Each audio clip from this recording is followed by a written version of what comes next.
Good morning. It's Friday morning, and I've decided not to go to work today for a couple of reasons. Number one, the tires on the war rig are beginning to delaminate, and they shake tremendously. These are the date codes on them are a little out of date. They're old. They're really tough tires. They really did me well. It's got an 8x10. 6-lug wheel. The bolt pattern on the M37, because it's on a Blazer chassis, it's 3/4 ton Chevy. So, as I think about what I want to do, and a tire like this is very expensive, to just dismount these down and go with, I was thinking about a BF Goodrich, like a KM3.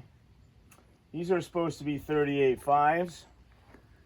But I bought these, which I think is the right situation for me. These are military H1 Hummer wheels. The issue is that they're 8-lug. So the thought was,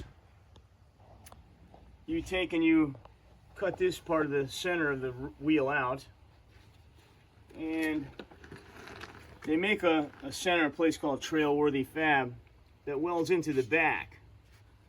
Now these are double bead lock. For any of you that don't understand a Hutchins wheel, the wheel bolts together with this front half and the back half, and in between the two beads of the tire is what they call the run flat. It's a big rubber donut. It's very heavy. This wheel and tire combination is very heavy. But anyway, it stands up about this high. And what that's for is in combat, if you were to take a bullet or take a tear to the sidewall or a puncture, you'd still make it to where you're going. So I like that. I love a beadlock wheel because I can change it without a tire machine on the side of the road if I'm out somewhere on an adventure. But I had to either recenter these to 6-lug Toyota and Chevy, or I'm doing what I'm doing here. I had these custom made billet adapters. Back is a 6-lug 5.5. Of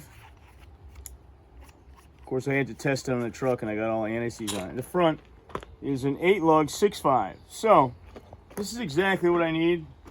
Instead of 7/16 lugs, it's got these bigger style lugs. They're metric, but they fit right in that Humvee wheel perfect.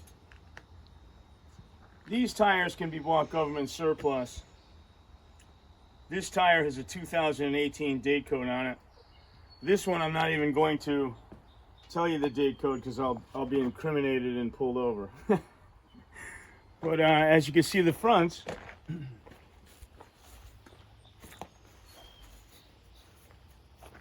the fronts have a little more life on them. I bought these off a marketplace. The guy had them on a mud truck. But you can see these cracks into the sidewalls and where this surface crack is beginning. Now I fully understand it. It has outer casing rubber, which is deteriorated by UV light. That's what this does. Then the cords get wrapped. It's all injection molded, and there's an inner layer of rubber that's probably just fine. But at this point, we're not going to take any more chances. So, today's mission, as I tend to my condition, is to put these 12-bolt H1 Hummer wheels and tires on the war rig.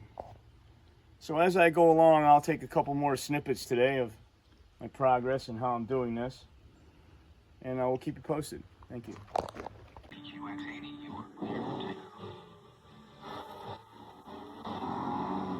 Why go commercial when you can have all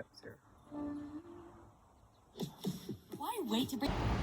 All right, so it's Saturday morning, and we only mounted up 2 last night because we didn't have enough of the right size lug nuts to make the internal piece of the spacer work. The ones I had in the front were bigger in diameter. I took a 13/16 wrench, and this socket would not drop down inside the wheel adapter. But with that being said, with the 2 of these wheels on there, we've stopped 3 times this morning and checked lug tension. Everything seems good. Everything seems tight.